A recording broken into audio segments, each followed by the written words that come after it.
Welcome to EPG Pathshala.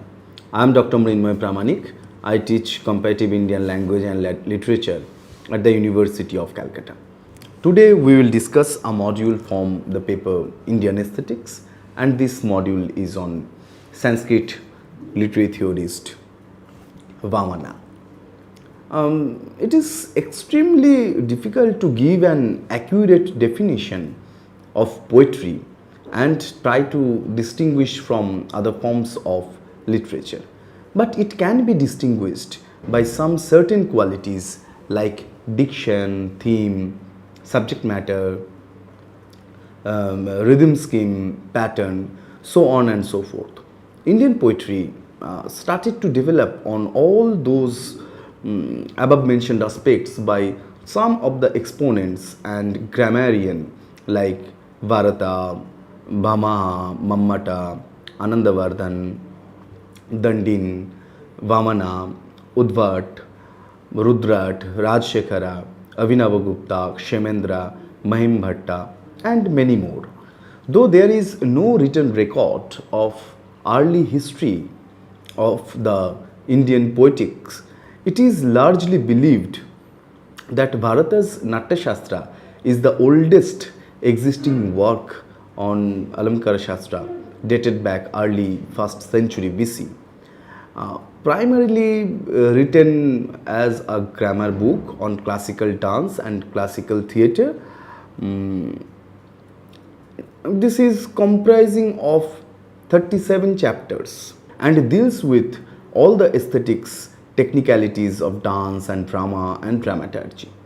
The composition and staging of a play as well as dramatic appreciation are dealt with in a great detail, and as accessories of drama, such subjects are music, dancing, and others are amply discussed.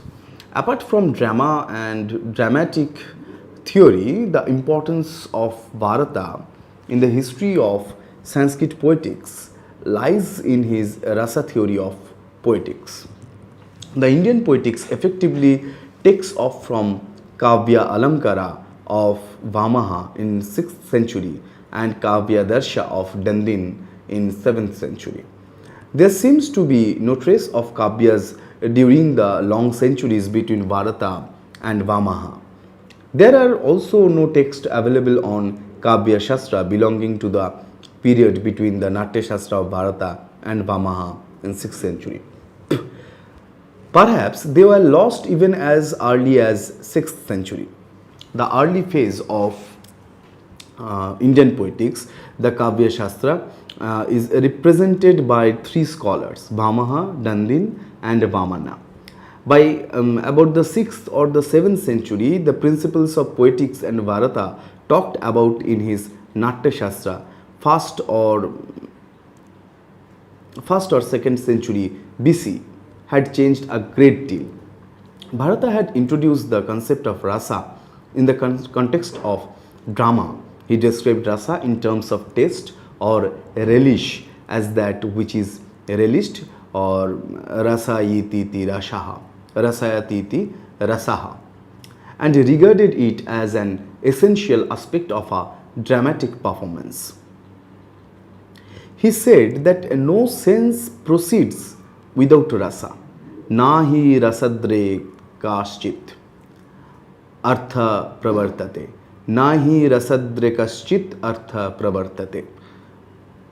He did not, however, put forward any theories about the rasa concept. He did not also elaborate much on alamkaras.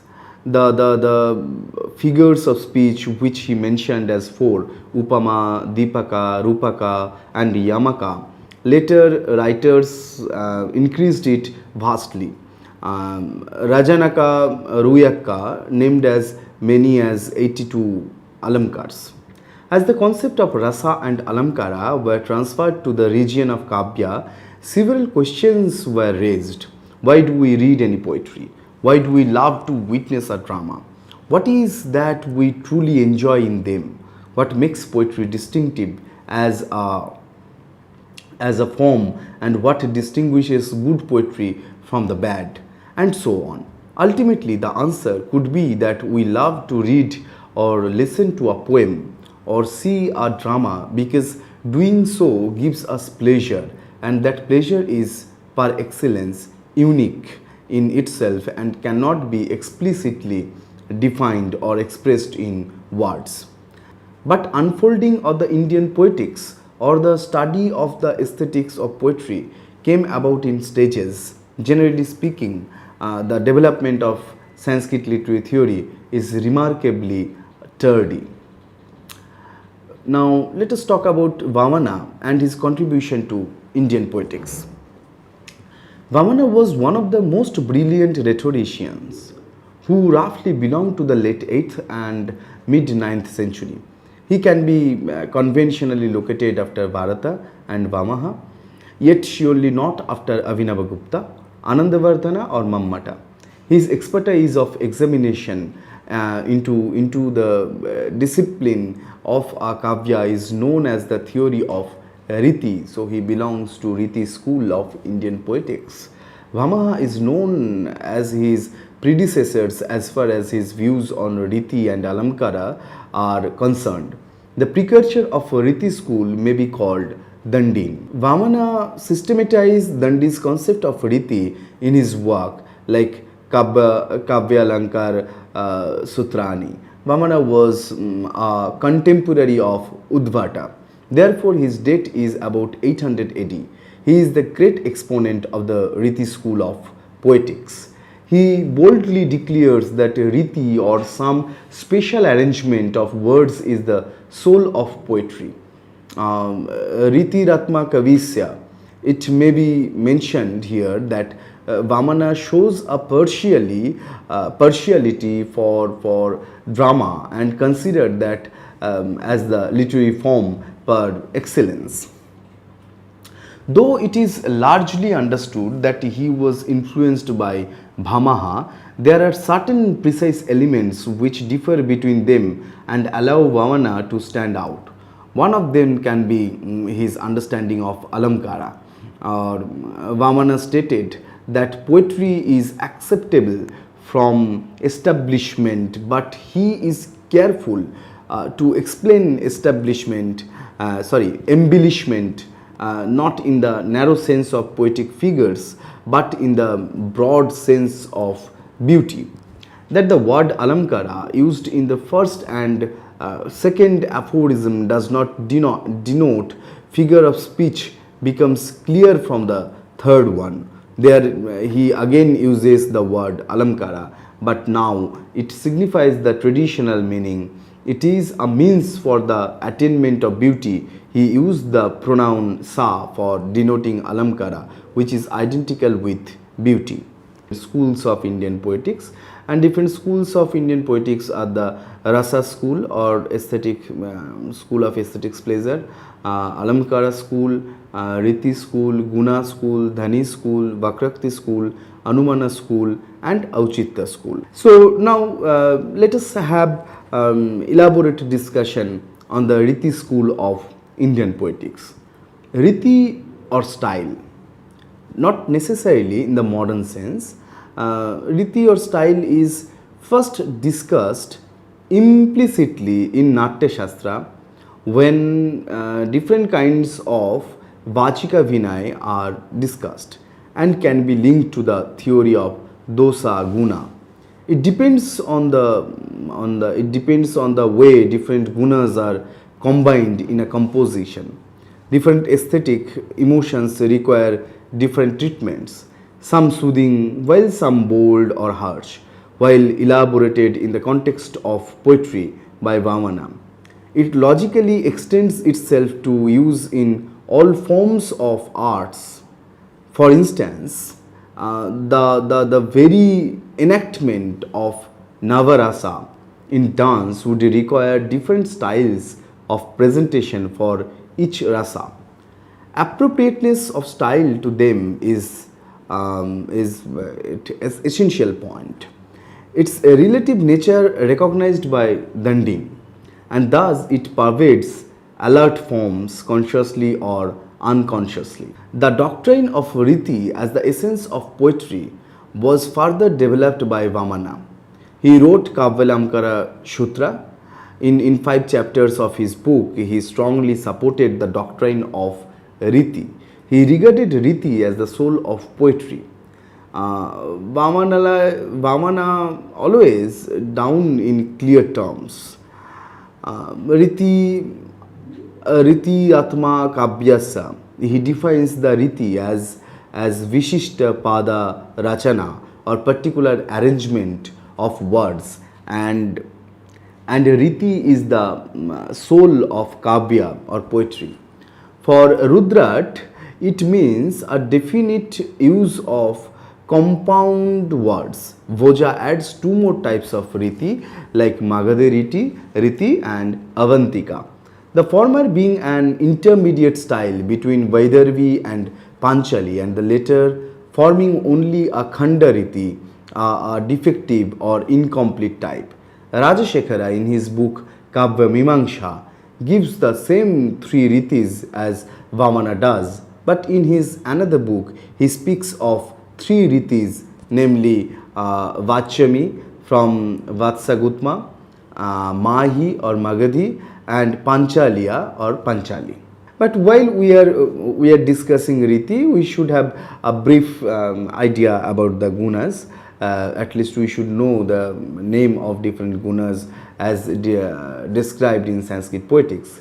Gunas are Slesha, Prasada, Samta, Samadhi, Madhurya, Ojas, Shokya, Nitriya, Ojas, and Orthovyakti, Udara, Kanti, etc. 10 gunas are there. Vamana developed the doctrine of guna and classified guna into 2 types. One is Sabda gunas and second is Orthogunas. Altogether, Bharata's gunas are mostly of the nature of Arthagunas, and some of them can be interpreted as by Abhinavagupta as Sabdagunas. Sabdagunas means the qualities pertaining to word form. The Arthaguna means qualities pertaining to word meaning. And Dandin apparently holds that it is not the poetic figures only, but the several literary excellences, the gunas, that constitute the essence of poetry. So, according to Vamana, though he claims that Riti is the soul of poetry, but he has put immense importance to the guna also to make a successful poetry. Now let us talk a few things about the Dhani school of poetry, what was actually developed after Vamana. So if we understand this, we discuss this, then we can understand the tradition of the Indian poetics, and it will be easier to us to situate Vamana in the tradition of Indian poetics, because earlier we talked a bit about the rasa theory and Natya Shastra, and then we talk about the Vamana. Now let us talk about the Dhani school, the theoretician like Anandavardhana and Abhinavagupta. The Dhani school is strongly influenced by the Sphota theory of Bhartrihari, and it was systematically developed by Anandavardhana. It holds that different elements of a composition in combination reveal a deeper meaning unexpressed by the original parts. Thus, it has much in common with modern Gestalt. Its central thesis is that words or combination of words perform 3 functions in conveying senses: the denotative function or avida, the indicative function or lakshana, and the suggestive function or vyanjana. These points are elaborated in Professor Tandra Patnaik's paper, The Logic of Emotion. Now let us talk about Vakrakti school of poetry. According to Vamaha, all poetic speech is marked by round about turn of expression or Vakrakti, as opposite to straightforward expression of everyday language. It seems these theorists were obsessed with the problem of differentiating poetic language from ordinary language. In the hands of Kuntaka, the term became enlarged and important. And as you know, that Kuntaka is one of the brilliant scholar or language expert of ancient India. Even he can be compared with the modern theorists and thinkers. His brilliance is very high in comparison to even in the age of modern thinkers. In the whole range of Sanskrit poetics, the term Bhakrakti took altogether a new significance and the highest position as the all-pervading poetic concept in Kuntaka's Bhakrakti Jivita. He revived the concept from more verbal poetic figure to the lessons of poetry. Now, Anumana is also important poetic theory in Indian poetics. Anumana school of poetry is associated with the name of Mahimbhatta. He wrote Vyakti Viveka. His object was to comprehend all ideas of dhvani in the process of Anuman or syllogistic reasoning. He discussed two senses of Sabda, namely the actually expressed Vachya and the inferable Anuraya. Anumya includes both the Laksha and Vyanga senses. The process of inference is very wide in its scope, much wider than Dhvani. Mahimbhatta criticizes the Dhvani definition propounded by its advocates, conforms to to his definition of what he calls Kavyanumiti as the process through which another sense is revealed by the expressed sense or by a sense inferred from it connectedly.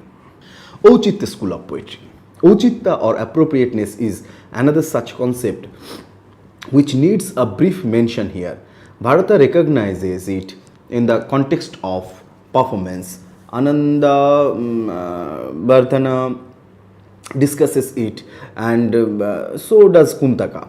But it gets central focus in the hands of Kshemendra, who highlights the fit among the elements, the subject and the context, and so on. Now, let us conclude our discussion.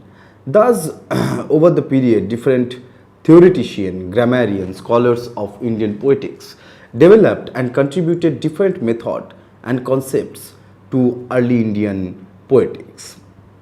The above mentioned schools of poetry and the stalwart theoreticians like Bharata, Vamaha, Mammata, Anandavardhana, Dandin, Bhamaha, Vamana, Udbhata, Rudrata, Rajashekara, Abhinavagupta, Kshemendra, Mahimabhatta contributed immensely in order to solve the logical, philosophical and linguistic problems in literature, mainly in poetry.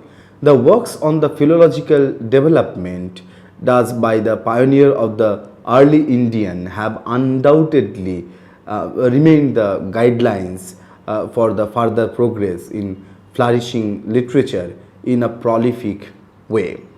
Thank you.